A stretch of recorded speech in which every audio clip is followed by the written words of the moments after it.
अवगत कराना है कि सूफी इस्लामिक बोर्ड के राष्ट्रीय अध्यक्ष माननीय श्री मंसूर खान जी के निर्देश के अनुसार ट्विटर के दमनात्मक और गैर जिम्मेदार रवैये के खिलाफ जो कतई हिंदुस्तान के हक में नहीं है, एक ट्विटर ट्रेंड सूफी इस्लामिक बोर्ड की आईटी सेल के जरिए चलाया गया। ब्रिंग बैक हमारा हिंद के नाम से ये ट्विटर ट्रेंड चलाया गया। जैसा कि आप सभी लोग जानते हैं कि पिछले कई मामले ऐसे आए जिससे ट्विटर कंपनी का हिंदुस्तान के मुखालिफ ताकतों को प्रेशर देने का मामला सामने आया है। अभी कुछ दिनों पहले पीएफआई की कर्नाटक विंग को ट्विटर कंपनी के जरिए ब्लू टिक दिया गया था।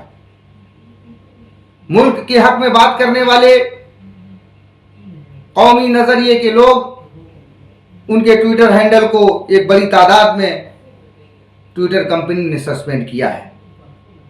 हमने पहले भी इसकी मुखालफत की थी और आज भी हम इस बात की मुखालिफत कर रहे हैं। सूफी इस्लामिक बोर्ड हमेशा उन ताकतों की मुखालफत करता रहा है जो हिंदुस्तान के नजरिए के मुखालिफ काम करती हैं।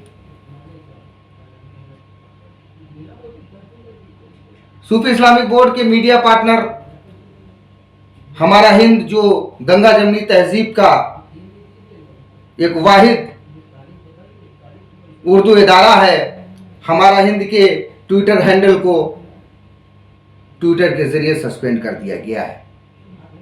यह इंतहाई अफसोस की बात है कि जो लोग मुल्क मफाद की बात करते हैं, हिंदुस्तान के हित की बात करते हैं, ट्विटर कंपनी उनकी जबानों पर ताला लगाने का काम करती है।